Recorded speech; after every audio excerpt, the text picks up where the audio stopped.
Baik, boleh dengar suara saya dengan jelas ke? Ya. Alhamdulillah. Baik, kita mula terus ya. Assalamualaikum warahmatullahi wabarakatuh.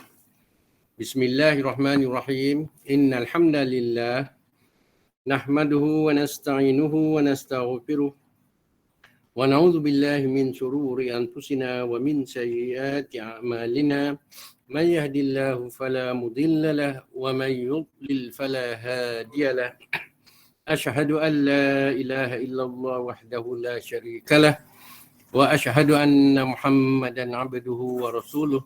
Subhanaka la ilma lana illa ma 'allamtana innaka antal alimul hakim. Rabbi shrah li sadri wa yassir li amri wahlul 'uqdatam min lisani yafqahu qawli. Amma ba'du. Alhamdulillah, syukur Allah Ta'ala izin ya pertemuan kita malam ni ya. Untuk sesi sebenarnya untuk tajuk ni adalah tajuk ulangan ya yang kita buat minggu lepas.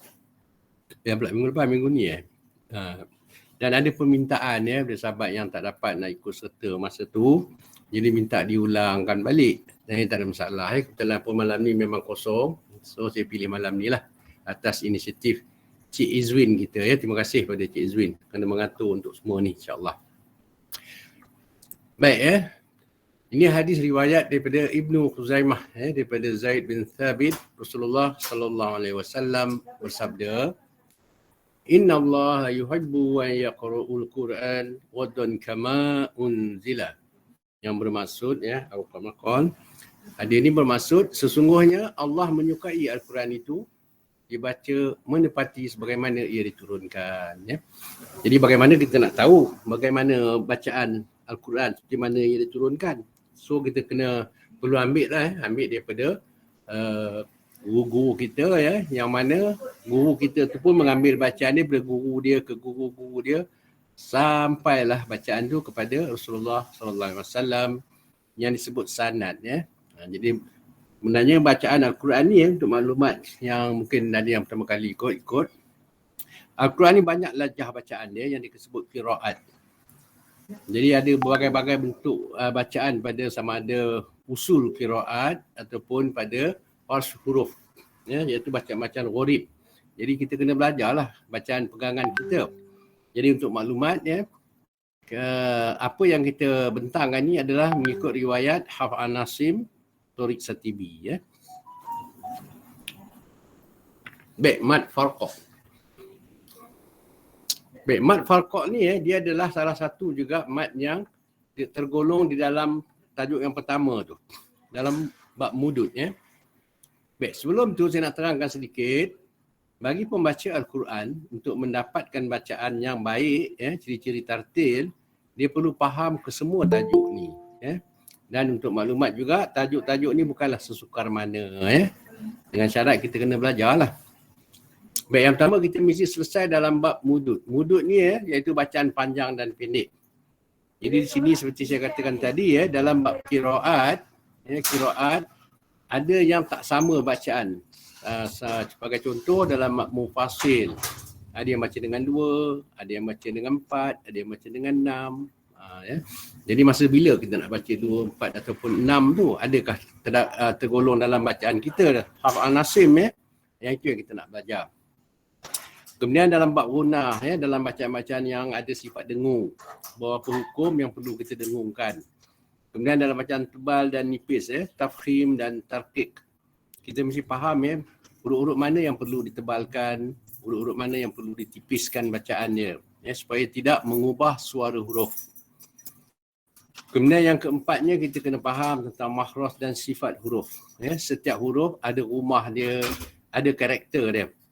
Jadi kita kena fahamlah huruf ni sama ada lemah ke dia, sifat dia, kuat ke sifat dia, melantun ke sifat dia, ataupun dia perlu dilencongkan ke sebutan dia.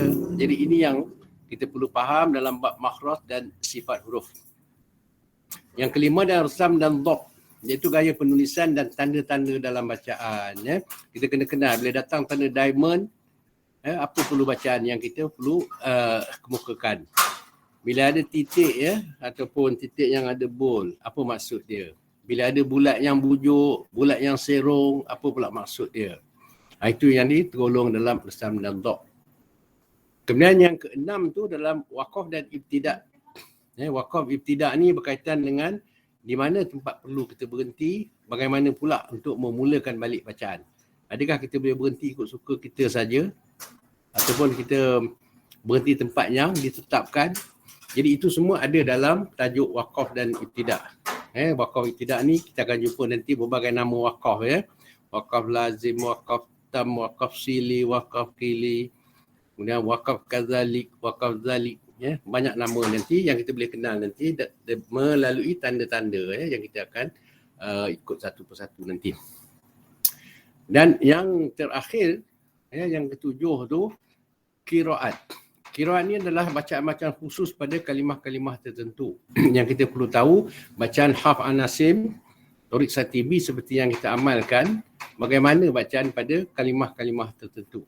Dia berada di lebih kurang 18 tempat, tapi pecahan dia banyak. Jadi bila masa kita bertalaki, kita akan jumpalah tempat-tempat tu dan tandakanlah nanti. InsyaAllah. Baik, mat farqah ni tadi dia tergolong dalam kumpulan hukum-hukum mat juga Jadi makna mat ni kita semua dah tahu. Di segi bahasa bermaksud penambahan atau pemanjangan. Iaitu suara baris tu pada huruf-huruf mat tu dipanjangkan. Mana pada istilahnya memanjangkan suara dengan salah satu daripada huruf mat atau huruf lin. Huruf mat ni apa? Iaitu alif, waw, ya. Yang tidak berbaris. Manakala huruf lin adalah huruf waw dan ya yang bertanda sukun. Jadi bila jumpa huruf-huruf ini perlu dipanjangkan. Di sinilah kita kena tahu masa bila nak dipanjangkan 2 harakat, masa bila nak dipanjangkan 4 harakat atau masa bila nak dipanjangkan 6 harakat pada salah satu daripada huruf-huruf mat tu tadi.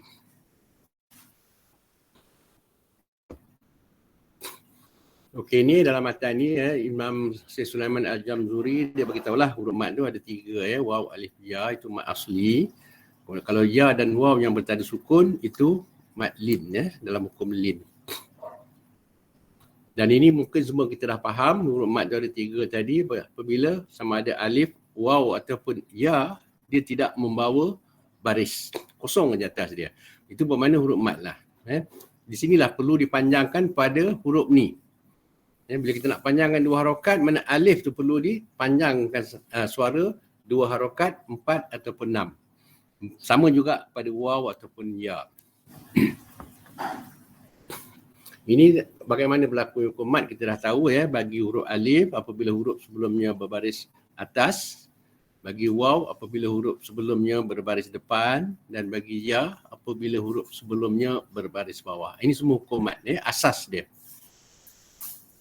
Baik, daripada situlah kita pecahan-pecahan dalam hukum-hukum mat ahkamul mat ni dipecahkan beberapa nama. Daripada situ dibahagi kepada 2 bahagian hukum mat ni iaitu kumpulan mat asli dan kumpulan mat far'i. Jadi bila hukum-hukum tu duduk di bawah kumpulan mat asli, ada 4 hukum di situ kalau kita perhatikan. Kesemua hukum-hukum ni dibaca dengan 2 harakat. 2 harakat ni sama ada semasa wasal, semasa waqaf ataupun waqaf pun 2 harakat, wasal pun 2 harakat. Dan yang ini pada hukum-hukum mat asli mutlak, mat asli harfi, mat silah sughra ataupun mat iwad, kita dah bahaskan pada awal-awal dulu dan masa kita merujuk kitab talaki yang ditulis oleh Ustaz Surul Sihabuddin kita dah selesai bab tu. Ini sebagai ulangan sedikit Jadi itu pasal untuk kelas kali ini saya tidak sediakan nota Jadi nota tu boleh rujuk yang lama punya tu. Jadi bila nama-nama mat ni duduk di bawah mat asli, ia dibaca dengan 2 harakat. Manakala bila nama-nama hukum mat tu duduk di bawah kumpulan mat far'i, di sini ada beberapa harakat yang perlu kita faham. Ada yang dibaca 2 harakat, ada yang baca 4 ataupun pilihan 5 harakat ataupun 6.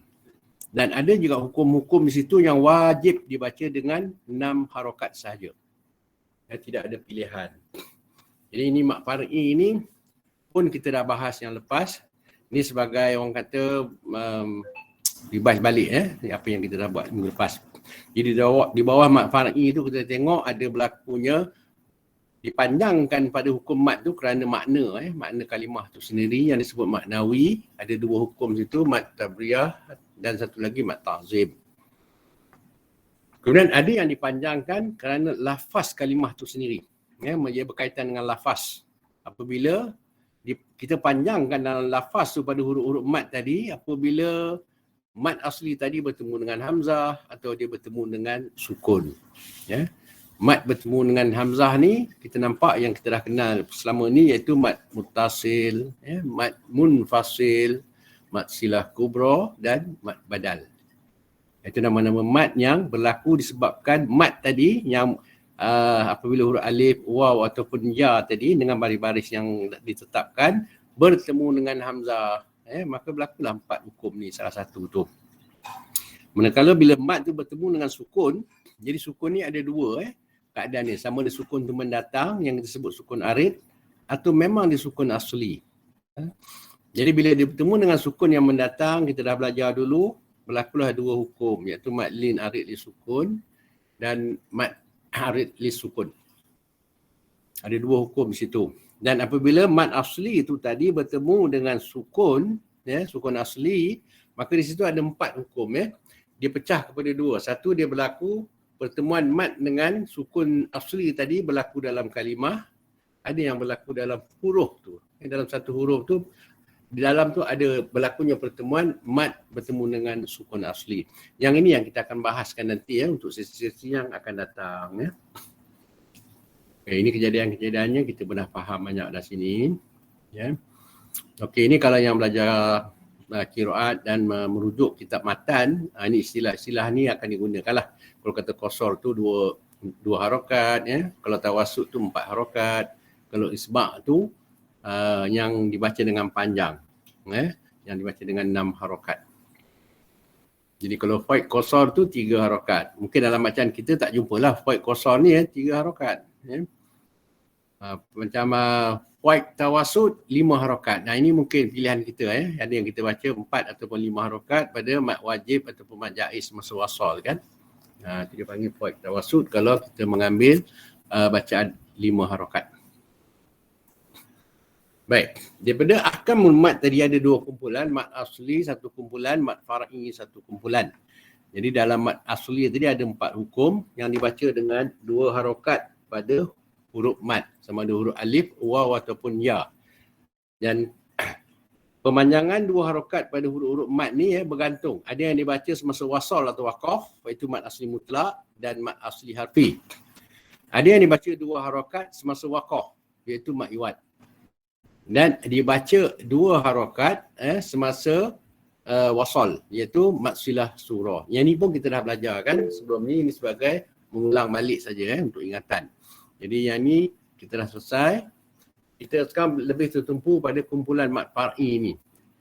Bila disebut hukum-hukum mat far'i, kita mesti ingat mat far'i ni berlaku apabila mat asli bertemu dengan huruf hamzah ataupun sukun. Huruf sukun huruf mati. Itu yang berlakulah hukum-hukum di dalam kumpulan mat far'i. Di sana ada 9 hukum campur 1, maknanya 10 semua Yang campur 1 tu dia bukan mat bertemu hamzah tapi hamzah bertemu mat. Itu yang kita letakkan campur 1 tadi tu. Okey Jadi kadar pemanjangan dalam mat far'i bagi hukum-hukum tertentu, ada yang kita baca dengan 2 harakat, ada yang baca dengan 4 ataupun 5, ada juga dibaca dengan 6. Tetapi dalam qiraat Hafs an-Asim Tariq Satibi, pemanjangan hukum mat ni ada 3 cara je, sama ada dibaca dengan 2 harakat atau 4 ataupun 6 harakat. Tidak ada 5, tapi 5 tu nak baca boleh. Itu mengikut dalam kitab Taisir boleh 4 pun boleh, 5 pun boleh, boleh buat pilihan. Tetapi dalam Torik Satibi dia bagi 2, 4 ataupun 6 sajalah. Jadi ini tak ada masalah kerana itu satu aliran. Boleh pilih. Baik, ni yang dia kata tadi, dalam kumpulan mat far'i yang kita nak bahaskan seterusnya yang lepas ni adalah berlaku dengan sebab di mana selepas mat asli dia berjumpa dengan hamzah ataupun selepas mat asli dia berjumpa dengan sukun. Ya, sama ada sukun asli ataupun sukun mendatang. Ya. Jadi dalam pemanjangan huruf-huruf mat ni bagi mat far'i ni kena jaga betul sebab apa? Dia ada hukum dalam daripada hukum dari segi disiplin bacaan seperti kata Syekh Ibrahim Al-Samnudi, wa wajibun syar'an tujab bibul jali. Mana dia kata dalam pemanjangan hukum-hukum mat ni dia banyak wajib syar'i iaitu yang dia boleh mendatangkan lahan jali, kesalahan yang jelas ataupun kesalahan yang tersembunyi, khafi ataupun dia kata wa wajibun sina'atun tarkul khafi. Khafi ni bermakna kesalahan yang tersembunyi. Cuma mereka-mereka yang mahir saja boleh mengesan kesalahan kita itu. Sama ada pada pemanjangan mat tu tak cukup ke ataupun dengung yang tak sempurna ke, itu antara kesalahan-kesalahan yang agak tersembunyi. Tetapi kalau kesalahan yang jelas, kesalahan jali disebut, bermakna bertukar huruf, ada hukuman asli situ kita tak baca 2 harakat ataupun tak baca sampai 4 harakat. Itu jelas orang awam pun boleh kesan. Jadi ni tak apa, bila kita belajar nanti kita akan faham insya-Allah. Jadi di sini kita tengok tahu tadi pada mat far'i ada 9 hukum campur 1 yang dibaca sama ada 2 harakat, ada yang dibaca 4 atau 5 dan ada yang dibaca dengan 6 harakat. Ini tadi mat far'i tadi kita di awal tadi kita tengok dia berlaku dalam maknawi, kerana maknawi dia baca dengan panjang tu kerana makna pada kalimah tu sendiri. Yang dinamakan mat tabriyah ataupun satu lagi mat ta'zim. Mat tabriyah ni contoh dia tapi kita tidak baca mat tabriyah dan mat ta'zim dalam qiraat kita tak ada. Cuma saya masukkan sini sebagai ilmu tambahan supaya kita faham. Mat tabriyah ni pada mat asli kita baca 2 harakat. Tetapi pada qiraat tertentu dia baca sampai 6 harakat. Okey Kalau ada Quran di tangan masing-masing, cuba buka sekejap Quran tu pada surah Al-Baqarah ayat yang kedua tu. Alif lam mim tu. Zalikal kitabul la raiba fihi. Jadi pada kalimah la raiba fihi tu, pada la tu, pada kita baca 2 harakat Tapi ada qiraat yang baca dengan panjang la raiba fihi. Dia menafikan. Itu dia katakan mat tabriyah. Yang mat ta'zim ni dia baca pada la ilaha illallah yang kita dipanjangkan pada la ilah tu. Pada kita la ilaha illallah kalau kita belajar nanti itu adalah merupakan hukum mat jaiz. Kita baca 4 harakat. Tetapi ada qiraat yang memanjangkan dia. Contoh dipanjangkan pada la tu kalau kita dengar orang azan tu. Kadang-kadang dipanjangkan Itu dipanggil mat ta'zim lah. Tapi dalam qiraat kita tak ada. Ini sebagai tambahan ilmu supaya kita faham.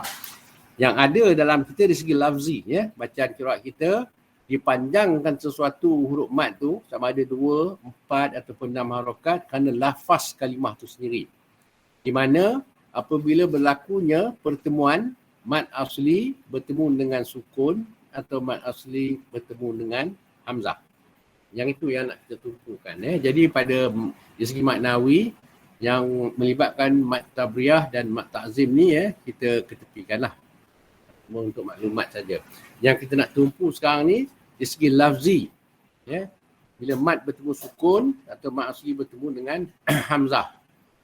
Mat bertemu dengan hamzah ni kita dah bahaskan pada pertemuan yang lepas yang ada 4 hukum tu. Mat wajib, muttasil, mat jaiz munfasil, mat silah kubra dan mat badal. Jadi yang ni kita tinggalkan Yang kita belum selesai lagi dari segi lafzi ni adalah mat asli bertemu dengan sukun. Kita tengok di sini, bila mad asli bertemu dengan sukun, dia melahirkan dua kumpulan hukum. Ya. Kerana pertemuan itu ada yang berlaku apabila dia bertemu dengan sukun arid ataupun sukun mendatang, yang kita namakan mad arid disukun, dan satu lagi mad lin arid disukun. Dan satu lagi apabila mad asli bertemu dengan sukun asli. Dan pertemuan ini boleh berlaku di dalam huruf, boleh juga berlaku dalam kalimah. Bila dia berlaku dengan huruf, dia panggil mad lazim kalimi. Bila berlaku dengan dalam huruf, dia panggil mad lazim harfi. Kalau dia berlaku dalam huruf, dia panggil mad lazim kalimi. Baik, yang mad bertemu dengan sukun arid ni mungkin kita dah bahas juga pertemuan yang lepas. Ini kita tinggalkan dulu. Kita ambil mad bertemu dengan sukun asli. Bila mad asli bertemu dengan sukun asli dan dia berlaku di dalam huruf. Bila dia berlaku dalam huruf, ia dikenali sebagai mad lazim harfi musaqqal ataupun satu lagi hukum mad lazim harfi mukhaffaf. Kalau mad asli, berlakunya pertemuan mad asli dengan sukun asli di dalam kalimah ataupun kalimi, di sana juga terbitlah dua hukum lagi yang dikenali sebagai mad lazim kalimi musaqqal dan mad lazim kalimi mukhaffaf. Baik, untuk malam ni kita di sini dalam bab kalimi ni. Yang pertemuan dalam huruf kita akan bahas pada minggu hadapan insya-Allah. Baik. Di dalam kalimah ataupun kalimi dia ada dua hukum tadi, mad lazim kalimi musaqqal, mad lazim kalimi mukhaffaf. Contoh ayat-ayat yang mengandungi mad lazim kalimi musaqqal atau mukhaffaf satu di sini Bagaimana untuk mengenali mad lazim kalimi musaqqal? Yang merah tu kalau diperhatikan, atuhajjuni.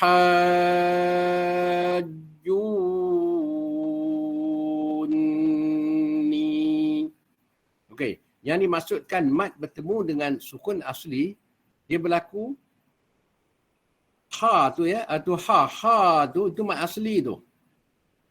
Dan selepas ha mad asli, dia berjumpa huruf yang bersabdu. Bila huruf yang bersabdu, dia memberi gambaran maksud ada dua huruf pada jim tu Jim yang bersabdu tu maknanya ada dua jim di situ. Jim yang pertama sukun, jim yang kedua berbaris dhammah, baris depan. Itu maksud dia. Jadi ha dia bertemu dengan jim sukun dulu, jim sukun asli di dalam sabdu tu. Selepas tu baru kita nampak jim yang berbaris atas. Yang jim yang berbaris depan. Begitu juga pada selepas soal tuhaju tu pula jim yang baris depan itu adalah mad asli. Ju tu mad asli. Selepas dia ada waw kan. Kemudian selepas waw mad tu kita tengok ada huruf nun yang bersabdu. Di sini juga sama seperti dengan huruf jim yang bersabdu. Yang bermaksud nun tu ada dua. Nun pertama sukun, nun kedua berbaris bawah. Nun yang pertama yang sukun itulah sukun asli. Jadi ju tu mad asli bertemu dengan nun yang sukun di dalam sabdu tu yang dikenali sebagai sukun asli. Jadi apabila mad bertemu dengan sukun asli, itulah berlakunya hukum mad lazim kalimi. Yang musaqqal tu macam mana pula? Untuk menghukumkan dia mad lazim kalimi musaqqal, apabila selepas mad ha tu mad dia bertemu dengan huruf yang bersabdu. Tahajju, jim yang bersabdu tu. Inilah mad lazim kalimi musaqqal. Atau ha tu dibaca 6 harakat. Wajib tidak boleh kurang, tak boleh lebih. Ha tu dibaca 6 harakat. Selepas habis 6 harakat baru pegang jim yang bersabdu. Kita pegang jim itulah yang dimaksudkan dengan musaqqal. Begitu juga ju tadi itu jim baris depan selepas dia ada waw. Itu mad lah tu, mad asli.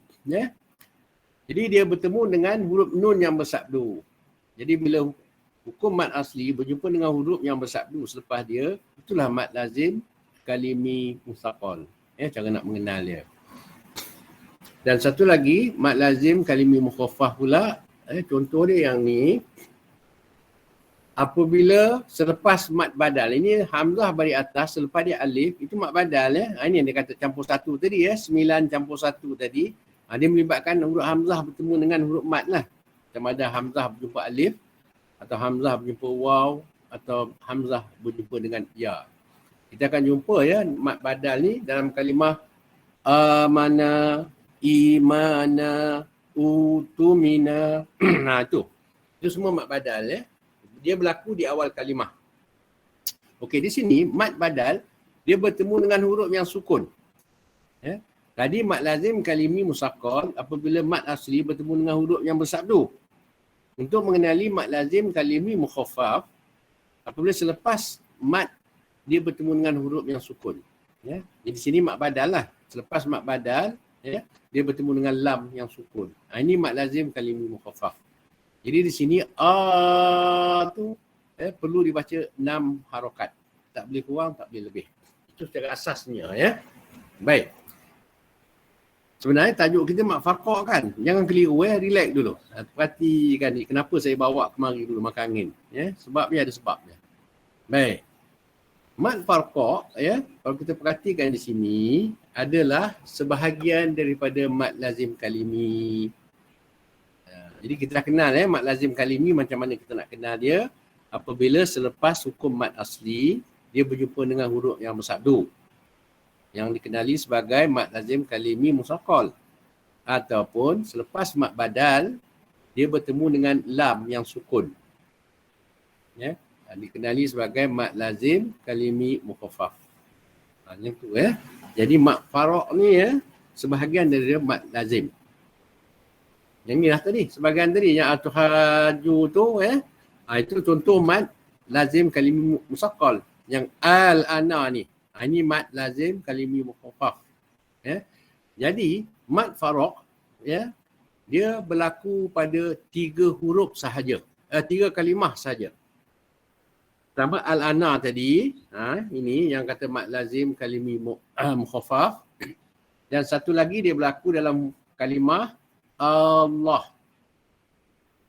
Dan satu lagi dia berlaku dalam kalimah az-zakaraini. Ini 3 kalimah ni saja yang dikenali sebagai mat farq. Ya, kena ingat yang tu. Jadi dalam bacaan ni kita akan jumpa nantilah, tapi tak banyak ya. Dia kita boleh jumpa dia ni dalam surah Al-An'am ayat 143 dan 144. Dalam surah Yunus ayat 59. Dalam surah An-Naml ayat 59 dan dalam surah Yunus kita boleh jumpa pada ayat 51 dan ayat 91. Ada 6 tempat sahaja yang dikategorikan sebagai mat farq. Kenapa perlu kita kenal? Sebab apa? Dia melibatkan bacaan. Baik, cara bacaan dia. Pertama kita boleh baca mat farqa ni pada mat tu tadi ataupun ha ataupun ju tadi kan. Kita boleh baca dia dengan wajah ibdal. Ibdal ni bermaksud suara mat sama ada alif ke waw ataupun ya, dia dibaca dengan 6 harakat. Ya. Pada alif mat tadi contoh ataupun waw mat. Ya. Dan satu lagi, kita boleh baca dengan cara tashil, wajah tashil. Tashil ni apa?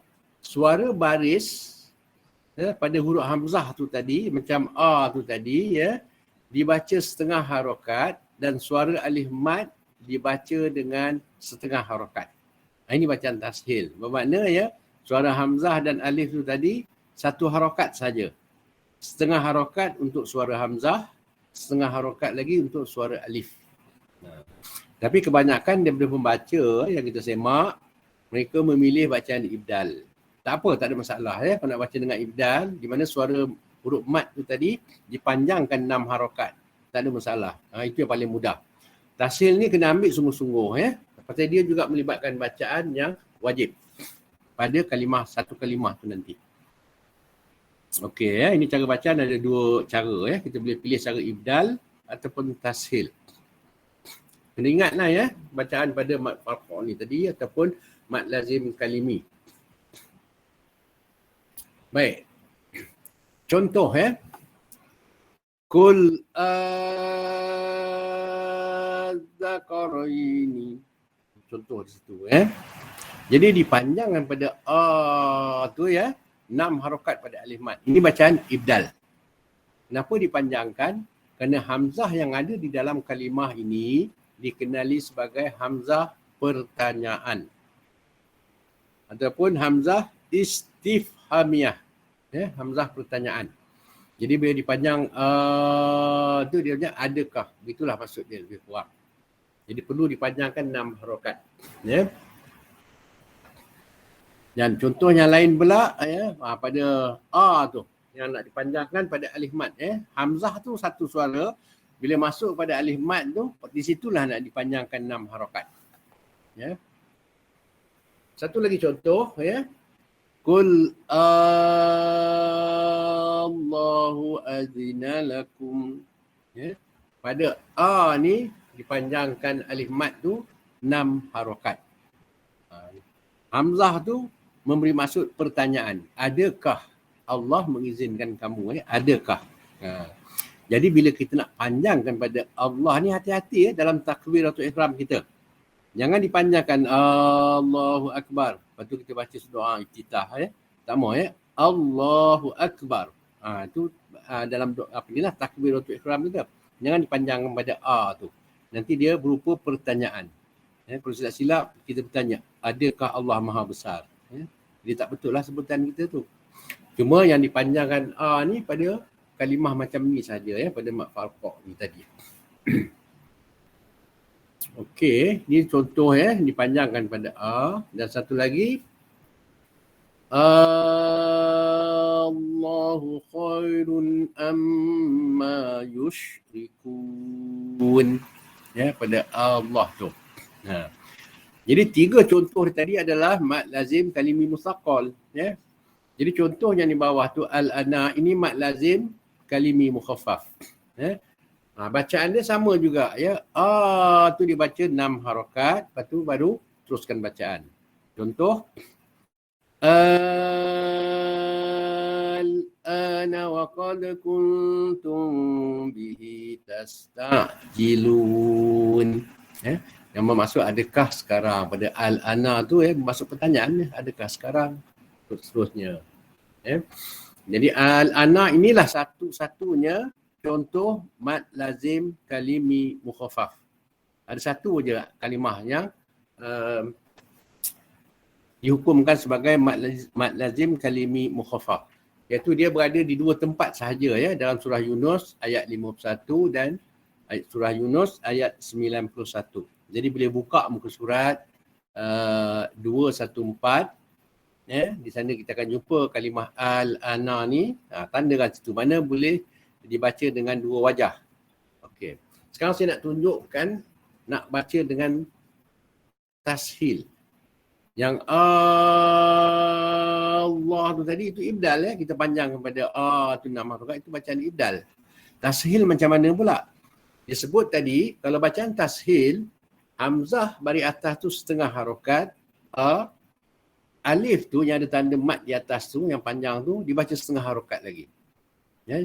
Jadi untuk maklumat, hamzah punya suara datang daripada hujung kerongkong di sini. Letakkan di sini. Alif mat punya suara tu daripada rongga jauh. Kena cepat lah, kena mahir lah letakkan makhraj huruf tu Allah, Allah, jangan bukan Allah. Dia Allah. Tu. Mana satu harokat saja. Setengah harokat untuk suara hamzah, setengah harokat untuk suara alif. Allahu khairun amma yushrikun. Itu bacaan tasil. Kalau memilih untuk bacaan ibdal, Allahu khairun amma yushrikun. Jadi 2 wajah boleh baca pada Allah tu tadi. Begitu juga dengan al-ana. Yang Allah tu contoh mad lazim kalimi musaqqal. Yang ni al-ana ni contoh mad lazim kalimi mukhaffaf. Cara bacaan dia sama sama ada nak baca dengan ibdal, dipanjangkan pada alif mat 6 harokat ataupun tashil, iaitu setengah harokat bagi hamzah, setengah harokat bagi alif mat. Jadi kalau nak baca dengan ibdal, panjangkan pada alif mad. Al-ana wa qad kuntum bihi tastajilun. Itu ibdal. Kalau kita nak ambil cara tashil, ya, satu harakat saja. Setengah harakat untuk hamzah, setengah harakat untuk alif. Al-ana, ya. Jangan al tak mau. Ya, ataupun tak mau, ya, dia setengah-setengah saja. Al-ana wa qad kuntum bihi tastajilun. Ya. Jadi bagaimana kita nak dapatkan bacaan yang tepat? Maka masa bertalaki, bila jumpa kalimah-kalimah ini, cuba ambil kesempatan suruh ustaz tu semak sebutan bacaan kita pada kalimah ni. Betul tak? Yang tu. Sama ada ibdalnya ataupun tashil. Jangan segan. Biar kita perlu orang kata berlatih nak sebutan tu 3-4 kali pun tak apa. Yang penting kita nak dapat bacaan yang sempurna. Okey, pada di sinilah sebutan dua wajah tadi, sama ada nak baca dengan tashil ataupun ibdal. Okey. Apabila cuba perhatikan Allah tu tadi, apabila selepas hamzah baris atas ada alif, selepas huruf yang bersabdu, kan lam tu. Jadi bila mad bertemu dengan huruf yang bersabdu, itulah mad lazim kalimi musaqqal. Mana contoh ayat yang di bawah tu, selepas a iaitu mad badal ni tadi berjumpa dengan huruf yang bertanda sukun. Ini contoh mad lazim kalimi mukhaffaf. Jadi untuk maklumat, mad lazim kalimi musaqqal ni ada 104. Pada mad lazim kalimi mukhaffaf, dia ada satu kalimah ni saja, iaitu dia berada di dua tempat saja. Dalam surah Yunus kedua-duanya, di muka surat 214 dan muka surat 219. Jadi nanti tandakanlah dalam Quran masing-masing. Baik, ini mad lazim kalimi mukhaffaf contoh tadi. Al-ana. Yang mana hamzah yang berada di situ bermaksud hamzah istifhamiyah. Hamzah pertanyaan. Sebab apa? Kalimah al-ana ni, dia ada macam dua contoh. Dua sebutan. Yang tulisan dia ni, al-ana ni, kita tengok di sini. Satu lagi ni dia. Nampak ni. Jadi suara hamzah, iaitu hamzah wasal tu, al-ana di situ, dia baca pendek, bermaksud hamzah pemberitahuan. Tadi hamzah yang kita jumpa awal tadi, hamzah pertanyaan. Yang di sini suara a tu, yang ada di situ adalah hamzah pemberitahuan. Tadi adakah kan? Jadi di sini bermaksud sekarang. Sekarang Allah telah ringankan bagi kamu semua. Mana sebagai pemberitahuan ataupun perkhabaran. Yang disebut hamzah khobariyah. Kerana kalimah inilah supaya ada perbezaan dalam melafazkan pada a tu tadi. Jadi hati-hatilah bila nak dipanjangkan pada a tu, masa bila nak dicepatkan. Kerana perbezaan sebutan pada dua kalimah yang dia punya ejaan dia lebih kurang sama. Kita tengok di sini al-ana ni dengan semua beza di sini ada alif mad, pasal kita nak bezakan panjang pemanjangan suara tadi. Sedangkan di sini tidak ada alif mad, dia al terus begitu saja. Jadi pada al ni dibaca seperti biasalah. Al-ana khaffafallahu ankum. Baca macam biasa kan. Yang sini tak boleh lah al-ana, bukan Di sini al-ana khaf, terus saja begitu Jadi kalau kita perhatikan di sini hamzah istifhamiyah ni iaitu al-ana. Selepas mad badal tu tadi dia berjumpa dengan huruf yang sukun. Kerana mad bertemu dengan huruf yang sukun. Sukun tu sukun asli lah tu. Jadi bila dia bertemu dengan sukun, huruf yang bertanda sukun, itu mad lazim kalimi mukhaffaf. Tadi kita dah tengok contoh pada Allah Az-Zakaraini itu, selepas mad dia bertemu dengan huruf yang bersabdu. Itu contoh mad lazim kalimi musaqqal. Dan al-ana, hamzah yang berada di kepada kalimah itu adalah hamzah istifhamiyah, hamzah orang kata pertanyaan, dan hamzah yang berada pada ayat Al-Anfal ayat 66 ni hamzah khabariyah ataupun pemberitahuan, ya, perkhabaran. Okey, di sini kita kena baca panjang dia 6 harakat ataupun tashil. Kalau di sini bacaan cara biasa, ya. Al-ana. Baik. InsyaAllah, ya. Mudah-mudahan dapat membantu, ya. Baik. Ini satu lagi. Ini penting, ya. Kalau yang tadi kita boleh pilih nak baca dengan tashil ataupun ibdal, dan kita memilih bacaan ibdal yang panjang tu 6 harakat, kan. Tetapi pada surah Fussilat ayat 44. Jadi kalau ada Quran, cuba buka di muka surat 481, tandakan pada kalimah jamiyun ni supaya tidak terkeliru atau tersilap baca, Kalau ada Quran, buka sekejap, muka surat 481 ayat 44.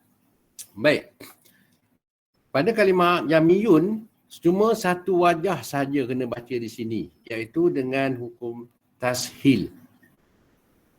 Dia kata tashil bermaksud hamzah berbalik atas tu dibaca dengan setengah harakat. Manakala alif yang ada tanda bulat di atas dia tu dibaca setengah harakat dengan suara alif lah, suara alif mat, ya. Kemudian suara alif mat tu matikan ain tu. Itu je cara yang ada, ya. Mana bacaan dia a dengan a. Itu, ya, tapi setengah-setengah. Jamiyun wa arabi. Jamiyun wa arabi. Jadi bacaan ini kena ambil dengan ustaz, suruh dia semak. Bila sampai ke ayat ini, ya, cuba baca depan ustaz tu, suruh dia tengok betul tak bacaan kita. Ya, dia tak boleh baca jamiyun, tak boleh. Ataupun jamiyun, melirik bunyi dia pun tak boleh. Ya, mesti dibaca dengan tashil, bermaksud setengah harakat hamzah, setengah harakat lagi alif mat. Ya, jadi satu harakat dibaca bersekali. Ya, daripada di sini naik ke rongga jauh, ya, untuk alif mat pula. Jamiyun wa arabi. Begitu bacaan dia, ya. Cuba dapatkan bacaan ni, insya-Allah. Baik. Ini untuk tahap mak far'i tak apa, kita akan ulang-ulang. Ini pun saya dah ulang yang lepas. Mungkin kalau ada yang pertama kali ikut kelas ni, cuma nak bagi tahu, ya, dalam pembacaan Al-Quran yang dikata ada kesalahan yang jelas, kesalahan jali ataupun kesalahan khafi, iaitu kesalahan yang tersembunyi, kan. Di sinilah penting kita tahu, kita kena bezakan bila mat lazim mesti dibaca dengan 6 harakat. Pasal dia duduknya di martabat yang pertama. Dalam hukum-hukum mat, ya, mat lazim di atas sekali. Kemudian diikuti oleh mat wajib. Kemudian di bawah mat wajib, mat arid disukun. Kemudian mat jaiz munfasil. Dan yang terakhir sekali mat badal. Jadi susun atur dia, ya, begini, ya. Lazim ni bermakna sepakat semua ulama dibaca pada suara mat sama ada alif, waw ataupun ya, 6 harakat sahaja. Manakala mat wajib mutasil, ya, dalam keadaan wasal dia baca dengan 4 ataupun 5 harakat. Jadi hati-hati, ya, bila dalam satu ayat ada di situ mat lazim, sama ada mat lazim kalimi musaqqal atau mat lazim kalimi mukhaffaf. Kalau kita baca mat lazim tu 6 harakat, pastikan 6 harakat tu memang melebihi daripada mat wajib. Kebetulan mat wajib pun ada juga sama dalam ayat tu. Dia bersekali, mat wajib pun ada di situ, mat lazim pun ada di situ. Kebetulan pula mat arid disukun pun ada di situ. Jadi pastikan mat lazim ni, suara mat itu lebih panjang daripada suara mat pada hukum muntasil ataupun pada mat arid disukun, ya. Ataupun mat munfasil. Ya. Yang tu yang kita mustahak sangat kena biasakan pemanjangan pada suara alif mat, waw mat ataupun ya mat. Jadi dalam bertalaki nanti cuba kita latih, ya. Kita dapatkan bacaan kita tu yang 6 harakat tu lama mana perlu kita panjangkan suara mat, ya. Nak bezakan setiap satu martabat ni. Jadi di sini kita tengok mat lazim dia paling kuat, ya. Dia satu wajah saja iaitu 6 harakat. Tidak ada pilihan 4 atau 5.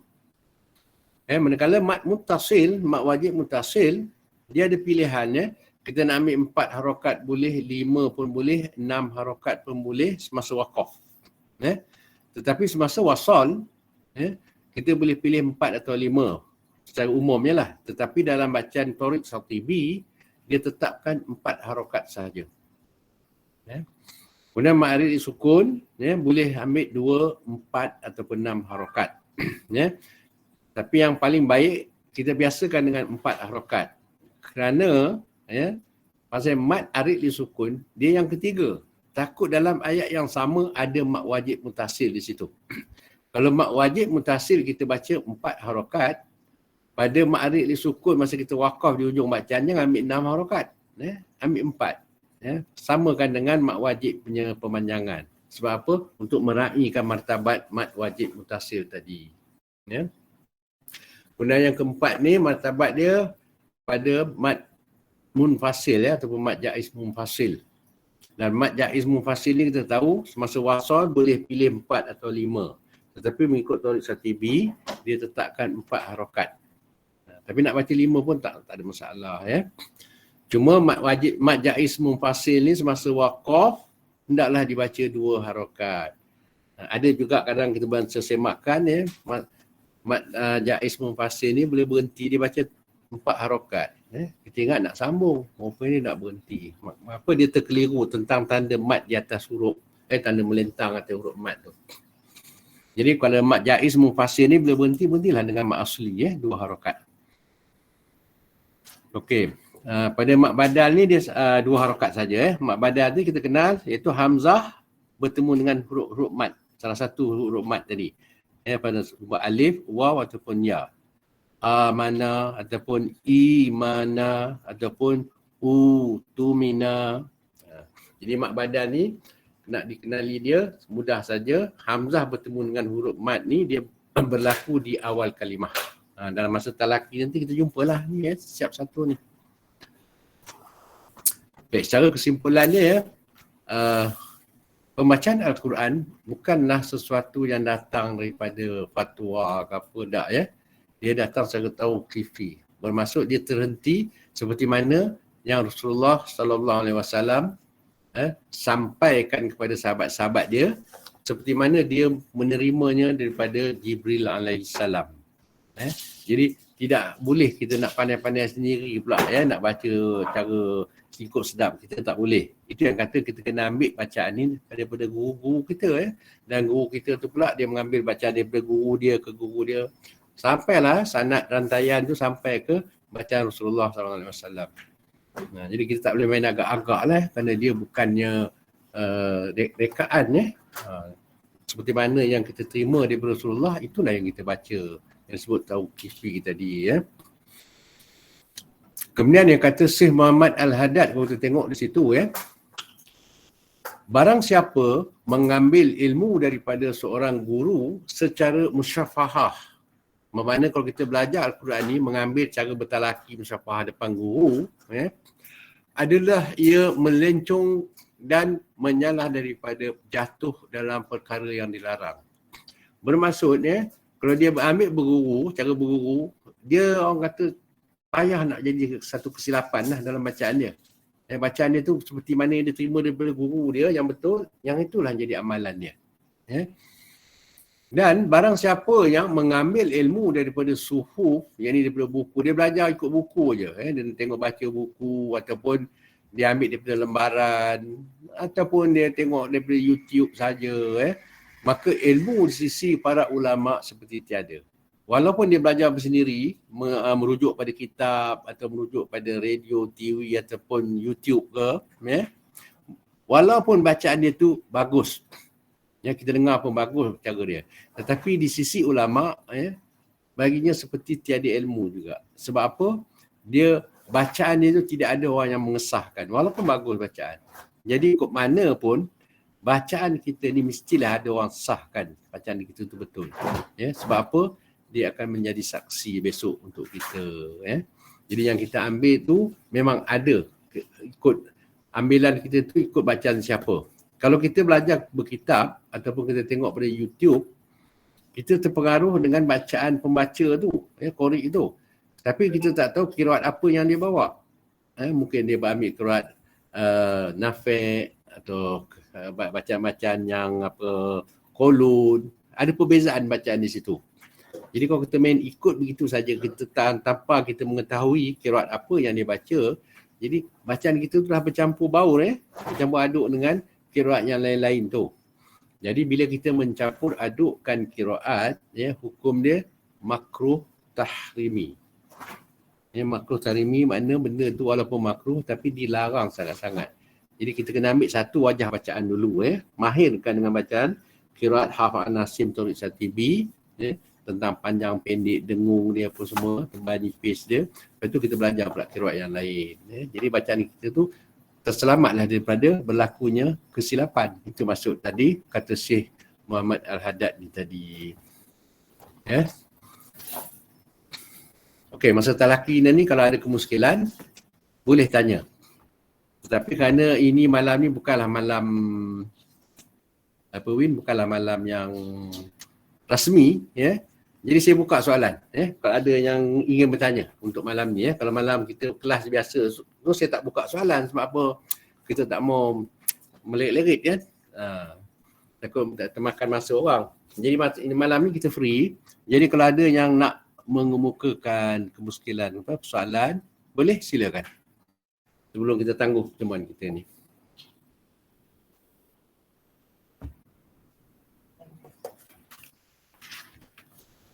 Okey, Izwin ada bagi tahu dekat sahabat-sahabat kita, kelas tajwid yang kita adakan ni, di hujung tahun ada peperiksaan. Mereka tahu tak, Win?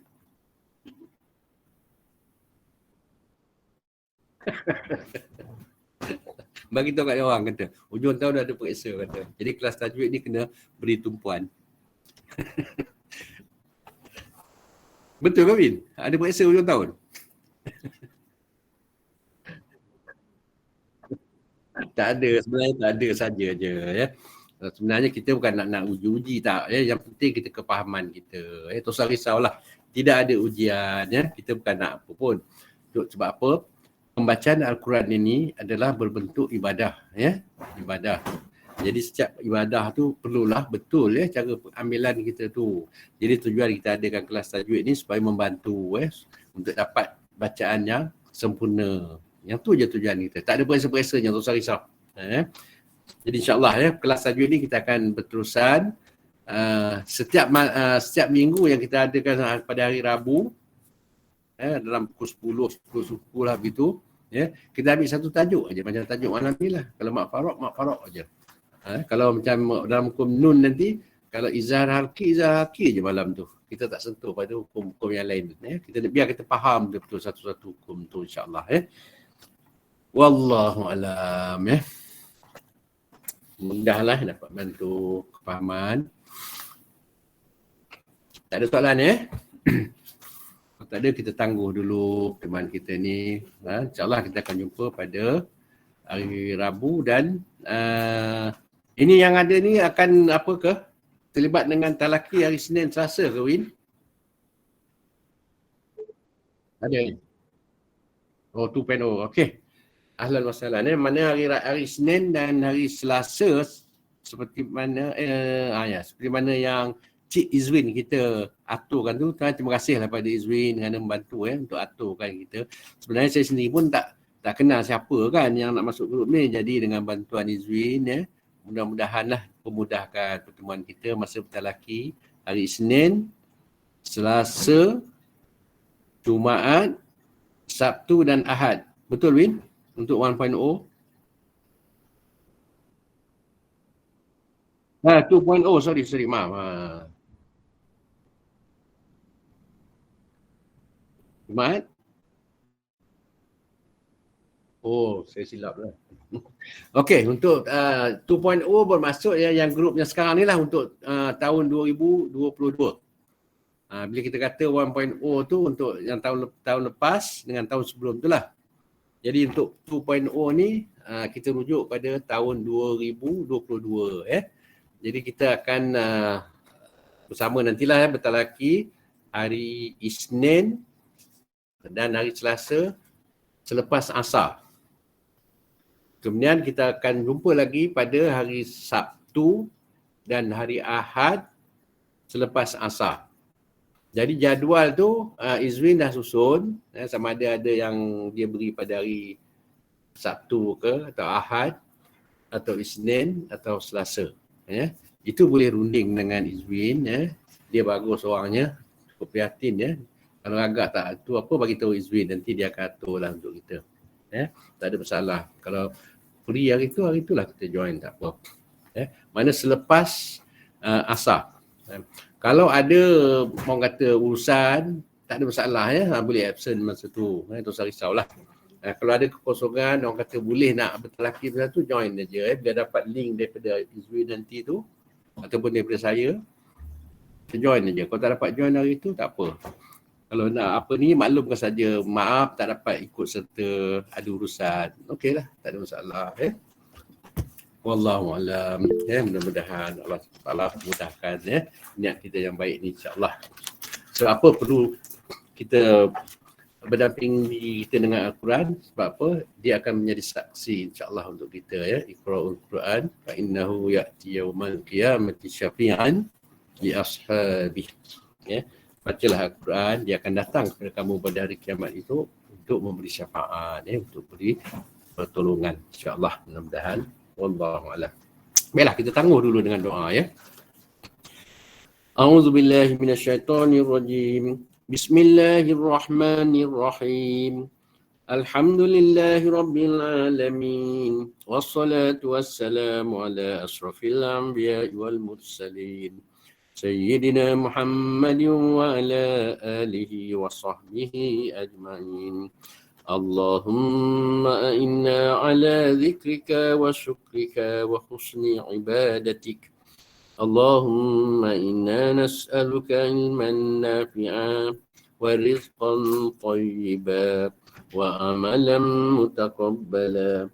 Rabbana atina fid dunya hasanah wa fil akhirati hasanatan wa qina adzaban nar.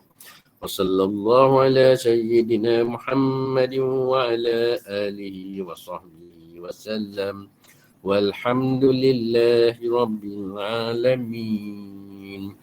تقبل الله منكم منا ومنكم تقبل يا كريم. سبحانك اللهم وبحمدك أشهد أن لا إله إلا أنت أستغفرك وأتوب إليك. Assalamualaikum warahmatullahi wabarakatuh. Minta maaf lebih kurang kita kongsi-kongsi ilmu